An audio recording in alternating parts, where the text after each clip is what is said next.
এতিয়া মানুহ হিচাপে ঈশ্বৰক এৰি আনক ভজিছোঁ নেকি বা ঈশ্বৰক আমি ভজা নাই নেকি যদি আমি ভজা নাই আমিও বেনেই হৈ আছোঁ অৰ্থাৎ বেকা বেন মানে বেকা হৈ আছে পোন হ'ব লাগিব দেই আপুনি যদি লগত নিব নোৱাৰা ধন সম্পত্তি শিক্ষা বিদ্যা পকা ঘৰ গাড়ী মটৰত প্ৰাধান্য দি আছে আপুনিও কংসই হৈ আছে আৰু আপোনাৰ কপালত মানে ফুট মানে চন্দনৰ ফুট পিন্ধোৱা সেই কুজিজনীও কুজাই হৈ আছে মনত ৰাখিব কথাটো এইটো কাহিনীহে দেখুৱাই আছে আপুনি সেই কাহিনীটো পঢ়ি নিজক সোধক ময়ো কুজা হৈ আছোঁ নেকি বাৰু ময়ো কংস হৈ আছোঁ নেকি বাৰু অৰ্থাৎ লগত নিব নোৱাৰা সম্পত্তিক লৈ মই অভিমান কৰি সমাজত ঈশ্বৰৰ কথা শুনিবলৈ নহাকৈ আছোঁ নেকি বাৰু যদি আছে আপুনিও কংসই হৈ আছে আমাক 5টা অহংকাৰে ঈশ্বৰৰ কথা শুনিবলৈ নিদিয়ে মনত ৰাখিব জাতি বিদ্যা মহতঞ্চ ৰূপ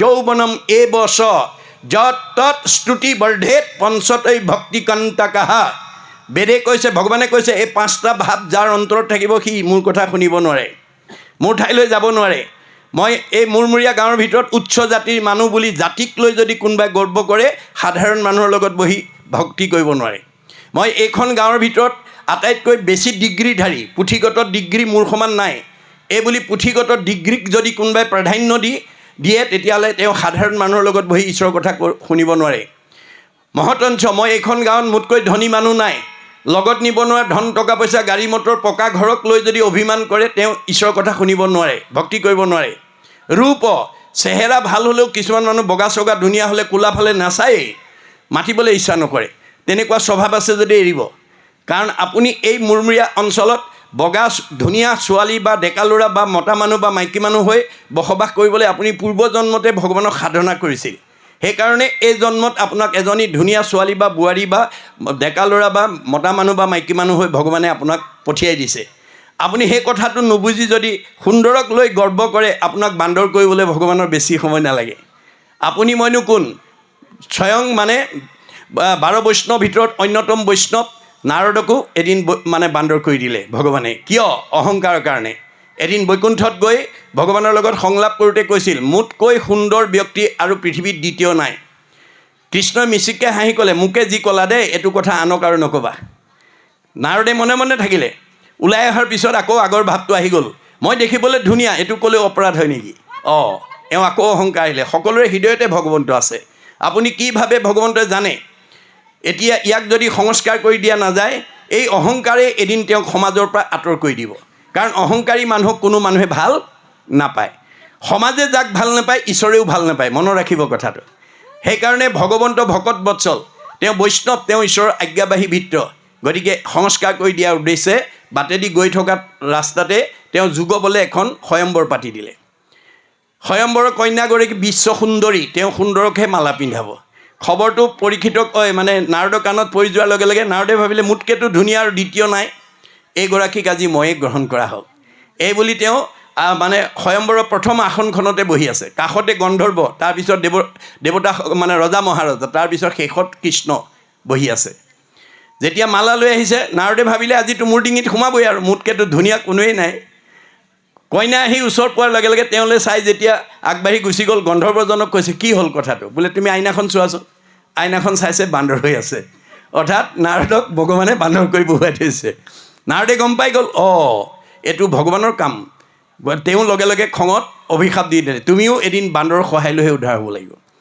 ভকতেও অভিশাপ দি দিলে যাৰ কাৰণে ত্ৰেতা যুগত ৰাম অৱতাৰত বান্দৰৰ সহায় লৈ সীতাক উদ্ধাৰ কৰিবলগীয়া আছে এইবোৰ কাহিনী উপকাহিনী মনত ৰাখিব দেই আখ্যান উপাখ্যান ইয়াৰ মাজেদি আমাক আধ্যাত্মিক আৰু নৈতিক শিক্ষা ভাগৱতে আমাক দিব বিচাৰি আছে ভাগৱত নপঢ়া নুশুনা আৰু নপঢ়া কোনো জীৱ এই সংসাৰৰ পৰা মুক্তি হ'ব নোৱাৰে মনত ৰাখিব কথাটো মই সেইকাৰণে আহ্বান জনাম আজি ইয়াত অংশগ্ৰহণ প্ৰত্যেক গাঁৱৰ প্ৰত্যেক সমাজৰ প্ৰত্যেক গৃহস্থী ঘৰতো আপোনালোকে ভাগৱত পঢ়িব পাৰে ল'ৰা ছোৱালী জন্মদিন গৃহ প্ৰতিষ্ঠা উপলক্ষে গুৰুগৃহ প্ৰতিষ্ঠা উপলক্ষে বাৰ্ষিক সেৱা উপলক্ষে বা কোনো লোকৰ স্মৃতিৰ উপলক্ষে আপোনালোকে ভাগৱত পাঠ কৰিব পশ্চিমীয়া সংস্কৃতিৰে জন্মদিন নাপাতিব কেক বনাই ল'ৰাটোৰ নামটো ওপৰত লিখি আকৌ কটাৰীয়ে কাটি তাকে খাবলৈ নিদিব এই অপসংস্কৃতি এৰিব এইবোৰ পশ্চিমীয়া সংস্কৃতি আমাৰ গুৰুজনৰ সংস্কৃতি একাইধা ভাগৱত পাঠ কৰিব, ভকতক মাতিব, ভকতৰ পদধূলি পৰাৰ লগে লগে ঘৰখন পবিত্ৰ হ'ব আৰু ভকতৰ আশীৰ্বাদে ল'ৰাটো বা ছোৱালীজনীৰ জীৱনটো সাৰ্থক কৰিব। স্বজনৰ আশীৰ্বাদে মিলে কৃষ্ণৰ প্ৰসাদ। ভকতে আশীৰ্বাদ নিদিলে কৃষ্ণই পোনপটীয়াকৈ আহি আপোনাৰ ল'ৰাটো আয়ুষ্মান হওক, পৰীক্ষাত ভাল হওক, পঢ়া শুনাত ভাল হওক বুলি স্বয়ং বৈকুণ্ঠপতি কৃষ্ণ কাৰো ঘৰলৈ আহি আশীৰ্বাদ নিদিয়ে। মনত ৰাখিব কথাটো। গতিকে আমি ভাগৱত শুনি সংস্কাৰ হ'ব লাগিব। ভাগৱত কিয় শুনিব লাগে? যে পূৰ্ব পৰম্পৰাবিলাক এৰি আমি মানে বাস্তৱ জগতখনত বিজ্ঞানসন্মত দাৰ্শনিক দৃষ্টিভংগীৰে মহাপুৰুষ শংকৰদেৱে যি আমাক ধৰ্ম নীতি শিকাই থৈ গৈছে সেইটো যাতে আমি গ্ৰহণ কৰিব পাৰোঁ। এতিয়া এই মৃত্যুমুখী পৰীক্ষিত 7 দিন ক্ষণ গণি আছে, তেওঁক আহি পেলাই শুকদেৱে এই ভাগৱত পাঠ কৰি এই চতুৰ্থ স্কন্ধত বেনৰ কাহিনীটো কৈছে, বুজিলে নাই? ইয়াৰ মাজেদি আমাক কি কৈছে মই আলোচনা কৰিম। ইয়াত যদি আপোনালোকৰ কিবা সংশয় থাকে প্ৰশ্ন কৰিব, প্ৰশ্ন কৰি মনৰ সংশয়টো দূৰ কৰিব। কথা শুনি লেখে বুজে মনৰ সংশয়। আপোনাৰ যিটো বস্তুত নিজৰে স্পষ্টি নহয়, নিজে সঠিক নাজানে, আনক কৈ পেলাই বিপথে নিনিব। আপোনাৰো পাপ হ'ব, শুনাজনৰ পাপ হ'ব। গতিকে সকলো কথা আমি সঠিকভাৱে জানি কেনেকৈ জানিব লাগিব? কাৰোবাৰ মতেৰে নহয়, বেদৰ মতেৰে। বেদে যিটো মত দিছে সেইটোহে শাশ্বত সনাতন। আপোনাৰ মতটো মোৰ গ্ৰহণযোগ্য নহ'ব পাৰে, মোৰ মতটোও আপোনাৰ গ্ৰহণযোগ্য নহ'ব পাৰে। গতিকে আপোনাৰ মত বা মোৰ মতেৰে আমি সমাজ চলাব নালাগে, বেদৰ মতে চলাব। যিটো ভগৱন্তৰ শ্ৰীমুখেদি কোৱাটোৱে হৈছে বেদ। যাক বেদ কহে সেইটো ঈশ্বৰৰ সাক্ষাৎ, ঈশ্বৰৰ হুন্তে যিটো হুয়া আছে জাত। ভগৱানৰ মুখেদি কোৱা বাণী ভাগৱত। পদ্মকল্পত 4 আজি আমি যিটো ৰভাৰ তলত বহি মুৰমূৰীয়া গাঁৱৰ বা এই 383 নম্বৰ শংকৰ মাধৱ প্ৰাথমিকৰ উদ্যোগত আমি বহি ভাগৱত শুনিছোঁ। এই ভাগৱত পূৰ্বতে ক'ত আছিল? স্বাদত অমৃতময় পৰম আনন্দ ৰস পূৰ্বতে আছিলা বৈকুণ্ঠত। বৈকুণ্ঠত আছিল। কৃষ্ণৰ কৃপাটো পাছে অৰ্ধেক বয়স গৈলে পাইলা ব্ৰহ্মা পদ্মকল্পত। পদ্মকল্পত আধা বয়স যাওঁতে ব্ৰহ্মাই ভগৱানৰ মুখৰ পৰা 4 শ্লোকত এই ভাগৱত পাইছিলে। ব্ৰহ্মা দিলা নাৰদক ইটো ফলৰ ৰহস্যক, নাৰদে ব্যাসক আনি দিলা, নগৈল তিলেক ভাগি ইডালে সিডালে লাগি শুক মুখে মাটিত নামিলা। ব্ৰহ্মাই 4 শ্লোকত পাইছিলে, 6 শ্লোকত নাৰদক ক'লে, নাৰদে 8 শ্লোকক ব্যাসক ক'লে, ব্যাসে 10 শ্লোকক শুকক ক'লে, শুকে 12 শ্লোকক পৰীক্ষিত কোৱা ভাগৱত আজি আমি ৰভাৰ তলত বহি শুনিবলৈ পাইছোঁ। গুৰুজনে আহ্বান জনাইছে, কৰা পান ফল ইটো যাৰ আছে ভাগ্য যিটো। আজি ইয়ালৈ অহাবিলাকক ভাগ্যৱান বুলি কৈছে। ৰস বিভাৱনত চতুৰ টেঙৰ মানুহ বুলি কৈছে। ইয়ালৈ আজি যিসকল আহিছে তেওঁলোক ভাগ্যৱান আৰু টেঙৰ। সাধুৰ সংগ অনুসৰি কৃষ্ণ কথা কৰ্ণে বৰি সমস্ত আপদ কৰা দূৰ। আপোনালোকে জানিব আপোনাৰ ব্যক্তিগত জীৱন, পাৰিবাৰিক জীৱন, দাম্পত্য জীৱন, যুগ্ম জীৱন, সাংসাৰিক জীৱন, সামাজিক জীৱনত, পৰিৱেশত আপুনি কি দুখত ভুগি আছে আপুনিহে জানিব। কিন্তু আপুনি সেই দুখৰ পৰা নিজক মুক্ত কৰিবলৈ হ'লে ভাগৱত শুনিব লাগিব। ভাগৱত নুশুনা, যেনেকৈ মলি কাপোৰৰ মলি গুচাবলৈ চাবোন চাৰ্ফ ব্যৱহাৰ কৰিবই লাগিব। যিমান দামী কাপোৰ নহওক, মলি গুচাবলৈ চাবোন চাৰ্ফ ব্যৱহাৰ কৰিবই লাগিব। দামী কাপোৰ বুলি চাবোন চাৰ্ফ ব্যৱহাৰ নকৰিলে মলিটো নিজে আঁতৰ নহয়। আপুনি গাঁওখনৰ যিমান ধনৱন্ত, বিদ্যাৱন্ত, শ্ৰীমন্ত, সম্পদশালী নহওক কিম্বা ভাগৱত শুনিবই লাগিব। ভাগৱত নুশুনা জীৱ সংস্কাৰ হ'ব নোৱাৰে। সি পূৰ্বজন্মৰ পুণ্যৰ ফলত এই জন্মত ভাল ঠাইত আছে, ভাল পৰিৱেশত আছে, কিন্তু ভাগৱত নুশুনাৰ কাৰণে সি এই 3টা লেয়াৰৰ ভিতৰতে ঘূৰি থাকিব লাগিব। পুনৰপি জনমম পুনৰপি মৰণম, পুনৰপি জনমম পুনৰপি মৰণম। আপুনি ঈশ্বৰৰ ওচৰলৈ যাব নোৱাৰে, মনত ৰাখিব কথাটো। ভাগৱত ইমান মাহাত্য। এতিয়া কলি যুগত আমি সত্যযুগ নমাই আনিব লাগিব। কেনেকৈ? ভাগৱত শুনি। দূৰ ভৈল কাম ক্ৰোধ লোভ মোহ ছয়, জানিবা তেখনে ভৈলে সত্যৰ উদয়। সত্যযুগ নিজে আহি যাব। এতিয়া আপোনালোকে দেখিছে আগতকৈ ভাগৱত চৰ্চা বহুত বেছি হৈছে অসমত, আৰু বেছি হ'ব, ঘৰে ঘৰে হ'ব লাগিব। তেতিয়াহে আমি প্ৰত্যেকেই ইয়াতে সত্যযুগ নমাই আনিব পাৰিম। পাপৰ কৰ্মক লাগি মন যায় তলি, জানিবা তেখনে আহি পাইলে পাপী কলি। সত্যাপৰ তেতাকলি আমাৰ দিনটোত চলি আছে, ঘূৰি আছে। মনত ৰাখিব কথাটো। গুণগতভাৱে আমি ভাগৱত শুনি যাতে আমাৰ গাঁওখন, আমাৰ ঘৰখন, আমাৰ পৰিৱেশ, আমাৰ সমাজখন যাতে আমি নিকা কৰিব পাৰোঁ। তাৰ কাৰণে আপোনালোকে এতিয়া আপোনালোকৰ মুৰমূৰীয়া গাঁৱৰ 383 নম্বৰ শংকৰ মাধৱ প্ৰাথমিকৰ বাপ আইসকলতকৈ বহুত ধনী, বহুত ডাঙৰ গাঁও এই অঞ্চলত থাকিব পাৰে। কিন্তু এনেকুৱা দুদিনীয়া কাৰ্যসূচীৰে জগতৰ উপকাৰ হোৱা, জগতৰ বায়ু প্ৰদূষণ সংশোধন হোৱা, জীৱবিলাকৰ শুদ্ধতা হোৱা এই পৰিৱেশ চবেই কৰিব নোৱাৰিবও পাৰে। ধন টকা পইচা, গাড়ী মটৰ, শিক্ষা বিদ্যা থাকিলেও এনেকুৱা অনুষ্ঠান চবেই পাতিবও নোৱাৰিবও পাৰে। এই কথা ভাগৱতে কৈছে। শতকোটি জন্মান্তৰে হুৱে মহাভাগ, নৰশৰীৰক জীৱে তেবে পাৱে লাগ তাতো যেবে মূৰ দায়া ভৈল যাক প্ৰতি সেহিষে কৰিব পাৰে আমাতো ভকতি। আজি এই 383 নম্বৰ শংকৰ মাধৱ প্ৰাথমিক আৰু মুৰমূৰীয়া গাঁৱৰ ৰাইজৰ ওপৰত ভগৱানৰ কৃপা পৰিছে কাৰণেহে আপোনালোকে এই দুদিনীয়া কাৰ্যসূচীৰে এই ভক্তি ধৰ্ম প্ৰচাৰ কৰিব পাৰিছে আৰু ভাবিছে যে আমি এনেকুৱা এটা অনুষ্ঠান পাতোঁ। ভাবিলে তাৰমানে আপোনালোকৰ সকলোৰে হৃদয়তে ভগৱন্ত আছে। সমস্ত ভূতৰে মই আছোঁ হৃদয়ত। কি কাৰণে আছোঁ? যদৃশী ভাৱনা জৈছ সিদ্ধি ভৱতী তাদৃশী। যোনে যেনেকৈ ভাবে তেওঁৰ মনৰ ভাৱনা তেনেকৈ পূৰণ কৰিবৰ কাৰণে মই আছোঁ। ভাৱেন লভতে সৰ্বম, ভাবিব পাৰিলে ভগৱানৰ পৰা চব আদায় কৰিব পাৰিম। ভাৱেন দেৱ দৰ্শনম, ভাবিব পাৰিলে সকলো দেৱতা দৰ্শন কৰিব পাৰিম। ভাৱেন লভতে পৰম জ্ঞানম, ভাবিলে আমি পৰম জ্ঞানৰ অধিকাৰী হ'ব পাৰিম। তস্মাৎ ভাৱ অৱলম্বনম, আপুনি ভাল কাম কৰিবলৈ ভাবিব লাগিব। ভগৱানে কৈছে তোমাৰ হৃদয়তে মই কল্পতৰ বৃক্ষৰূপে আছোঁ। কল্পতৰ বৃক্ষৰ বৈশিষ্ট্য কি? যি লাগে তাকে পায়। কিন্তু কল্পতৰ বৃক্ষ যদি সবাতো সমান মাগন্তা জনক মাত্ৰ দেই ফলদান। আপুনি বিচাৰিব জানিব লাগিব। ল'ৰা লাগিলে ল'ৰা দিম, ছোৱালী লাগিলে ছোৱালী দিম। ভগৱানে কৈছে মই তোমাৰ হৃদয়তে আছোঁ।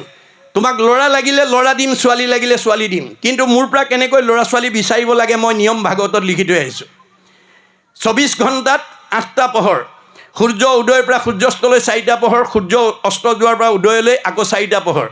আমি কোনটো পহৰত আমি দম্পতীসকলে মনে ভবা সন্তানৰ পিতৃ মাতৃ হ'বলৈ আগবাঢ়িব লাগে আজি বহুতে নাজানে। আমাৰ নিয়ম বান্ধি থৈছে দাৰ্শনিক পণ্ডিতে মহাপুৰুষে যে সূৰ্য উদয়ৰ পৰা সূৰ্যাস্তলৈ এই 4টা পহৰত দিবা সময়ত আমি কোনো দম্পতী সৃষ্টি কাৰ্যত আগ নাবাঢ়ে বা বাঢ়িব নালাগে। কেতিয়া বাঢ়িব লাগিব? সূৰ্য অস্ত যোৱাৰ পৰা পুনৰ সূৰ্য উদয় হ'লে তাৰে 2টা পহৰ বাদ দিব লাগিব। কোনে কৈছে? বিজ্ঞানে। কিয়? আমি খোৱা আহাৰটো ব্ৰহ্মলৈ ৰূপান্তৰ হ'বলৈ কমেও 6 ঘণ্টা সময় লাগে। আমি খোৱা আহাৰটো প্ৰথমতে ৰসৰ পৰা তেজৰ পৰা মাংস, মাংসৰ পৰা মেদৰ পৰা হাড়ৰ পৰা মজ্জাৰ পৰা শুক্ৰৰ পৰা সন্তান।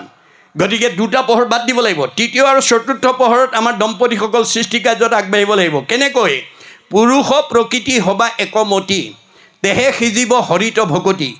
দুইজনে একমনা হ'ব লাগে। সৃষ্টি কাৰ্যত আগবঢ়াৰ প্ৰাক মুহূৰ্ততে আলোচনা কৰিব লাগে যে আমাক প্ৰথম বা দ্বিতীয় সন্তানটো কি লাগে, ল'ৰা লাগে নে ছোৱালী লাগে? কেনেকুৱা ল'ৰা ছোৱালী লাগে? মানে ডাক্তৰ লাগে নে ইঞ্জিনিয়াৰ লাগে নে প্ৰবক্তা লাগে নে অধিবক্তা লাগে নে বুদ্ধিজীৱী লাগে নে জ্ঞানী লাগে নে মানি লাগে নে সন্ত লাগে নে মহন্ত লাগে নে ভক্ত লাগে নে বৈষ্ণৱ লাগে নে কি লাগে? আপুনি আগতে পাতি ল'ব লাগিব। পাতি লৈ সেইমতে আপুনি যথা সময়ত দুয়োজনে ভাৱটো নিবেদন কৰিব লাগিব। ভাৱেন লভতে সৰ্বম। মনত ৰাখিব, যদি দাম্পত্য জীৱনত মতভেদ থাকে, যেনে কোনোবা স্বামীয়ে জানে ভাৰ্যাই নাজানে, কাৰোবাৰ ভাৰ্যাই জানে স্বামীয়ে নামানে, তেতিয়া আমাৰ দাম্পত্য জীৱনলৈ কশ্যপ ঋষিৰ অৱস্থাটো আহিব। কশ্যপ ঋষিৰ 2গৰাকী ভাৰ্যা, এগৰাকীৰ নাম দিতি, এগৰাকীৰ নাম অদিতি। অদিতিয়ে সকলো সময়তে স্বামীৰ লগত মন মিলাই সৃষ্টি কাৰ্যত আগবাঢ়িছিল। সেইকাৰণে আটাইকেইটা দেৱতা সন্তান জন্ম দিলে। কিন্তু দিতি হিংসা কৰি আছিল। সতিনীৰ সন্তান হোৱা দেখি হিংসাত ভাগি পৰিছিল আৰু অসময়ত গৈ উপাসনা স্থানত স্বামীক পুত্ৰদানৰ কাৰণে আহ্বান জনাইছিল। দূৰদৰ্শী সম্পন্ন কশ্যপ ঋষিয়ে কৈছিল, হে ভাৰ্যা, এইটো পুত্ৰদানৰ সময় নহয়, এইটো ভগৱানক উপাসনা কৰাৰ সময়। তুমি অকণমান ধৈৰ্য ধৰা। নামানিলে। উপায়ন্তৰ হৈ ভাৰ্যাক সন্তুষ্টি দিবৰ কাৰণে পুত্ৰদান দিলে। ফলত কি হ'ল? হিৰণ্যাক্ষ আৰু হিৰণ্যকশিপু। আমাৰ দম্পতীসকলেও যদি ভাগৱত শুনি এই নিয়মবিলাক নাজানে, আপোনালোকৰ ঘৰলৈও তেনেকুৱা সন্তানেই আহিব। গতিকে আমি কেনেকুৱা সন্তান জন্ম দিব লাগিব? যাহাৰ বংশত হুৱে বৈষ্ণৱ এগুটি, তাহাৰে সে পুৰুষ উদ্ধাৰে কোটি কোটি। আমি যদি প্ৰহ্লাদৰ দৰে এটা বৈষ্ণৱ পুত্ৰ জন্ম দি থৈ যাব পাৰোঁ, কোটি কোটি পুৰুষ উদ্ধাৰ হ'ব। যদি নোৱাৰোঁ, তেতিয়া আমাৰ বেদে কৈছে তাৱত ভ্ৰমন্তি সংসাৰে পিতৰৌ পিণ্ড তৎপৰা যাৱত কুলে ভক্তিযুক্ত চুত ন এব প্ৰজায়তে। যদি আমি প্ৰহ্লাদৰ দৰে বৈষ্ণৱ জন্ম দিব নোৱাৰোঁ, তেতিয়াহ'লে আমি এই জন্মচক্ৰত অহা যোৱা কৰি থাকিব লাগিব। এতিয়া বৈষ্ণৱ সন্তান জন্ম দিবলৈ কি কৰিব লাগিব? বিশিষ্ট পুণ্যে পাই বৈষ্ণৱ পুত্ৰক এতেকে ভজিবে লাগে কৃষ্ণক মাত্ৰক। কোনোবা দম্পতীয়ে যদি মনে ভবা সন্তানৰ পিতৃ মাতৃ হ'ব খোজে, এক দেও এক সেউ একবিনে নাই কেও, এক ভগৱন্তক শয়নে সপোনে স্নানে গুপ্যস্থানে ভজিব লাগিব। কৃষ্ণ তুষ্ট ভৈলে যোনো পুত্ৰ উপজয়, কৃষ্ণেখি পৰম পুত্ৰ মিত্ৰ ভাতৃছয়। আপোনাৰ ভক্তিত যদি ভগৱন্ত সন্তুষ্ট হয়, আপোনাৰ মনে ভবা সন্তান আপোনাৰ ঘৰলৈ পঠাই দিব। এয়া হৈছে নিয়ম। এয়া হৈছে দৰ্শন, এয়া হৈছে পদ্ধতি। ভাগৱতে আমাক কেৱল জীৱন পদ্ধতিৰ কথা কৈ আছে, কিন্তু তাকে কাহিনী উপকাহিনীৰ মাজেদি কৈ আছে। এতিয়া বেনৰ আখ্যান নামৰ এটা কাহিনী কৈ আছে। কি বুলি কৈছে যে দেৱৰো দেৱতা ঈশ্বৰৰো মহেশ্বৰ, তেহে তুষ্ট ভৈলে নাহি অসাধ্য লোকৰ। ঋষিসকলে কৈছে, হে বেন, যে আমাৰ দেৱৰো দেৱতা পৰম দেৱতা ভগৱন্ত, যিজন সন্তুষ্ট হ'লে আমাৰ সকলোৰে মংগল হ'ব, গতিকে আমি সেইজনক ভজিব লাগে। ইন্দ্ৰ চন্দ্ৰ আদি যত দিকপালগণ, আদৰে কৰন্ত যাক পূজা সৰ্বক্ষণ। আপুনি মইনো কোন? ইন্দ্ৰ চন্দ্ৰকে প্ৰমুখ্য কৰি ব্ৰহ্মা বিষ্ণুকে প্ৰমুখ্য কৰি সকলো দেৱতাই যিজনক ভজনা কৰে, ভগৱন্তক ভজনা কৰে, সেইজনক আমি ভজিব লাগিব। দেৱে সৰ্বলোক দেৱ যজ্ঞ তপোময় তেহেন তেখে যজ্ঞ যত যজ্ঞ বেদ সমস্তৰ। গতিকে এই নীতিৰে যদি আমি ঈশ্বৰক সেৱা পূজা কৰোঁ, আমাৰ সমস্ত যজ্ঞৰ ফল আমি লাভ কৰিব পাৰিম। যৎ ফলং সৰ্বতীৰ্থেষু সৰ্বযজ্ঞেষু কীৰ্তিতাম, তৎ ফলম কৌটি গুণম পুণ্যম ৰাম নাম এব লভ্যতে। আপুনি দিনটোত যদি এবাৰ ভগৱন্তৰ ৰাম নাম এটা উচ্চাৰণ কৰিব পাৰে, শতকোটি মানে তপ জপ যজ্ঞৰ ফল ঠাউকতে পাব। বেদে কৈছে, ৰাম ইতি ৰাম ইতি ৰাম ইতি বদন্তি যে সৰ্বদা, তেইসং ভক্তি স মুক্তি স ভৱিষ্যতি না সংশয়। আপুনি কেৱল ৰাম বুলি ক'বলৈ অভ্যাস কৰক। You have to keep the practice of remembrance, নাম স্মৰণ, every day, every hour, rather every second. When a strong habit is formed by unceasing practice through the period of life, then it would be easy to remember God at the time of the death. এই অভ্যাসৰ যোগেদি আমি যদি এটা strong habit, সবল অভ্যাসত ৰূপান্তৰ কৰিব পাৰোঁ, তেতিয়াহ'লে মৃত্যুৰ সময়ত নাৰায়ণ নামটো অজামিলৰ দৰে আহি যাব। অজামিলে 10 নম্বৰ ল'ৰাৰ পুতেকৰ নামটোহে নাৰায়ণ ৰাখিছিলে, ভগৱানৰ নাম বুলি নাজানে।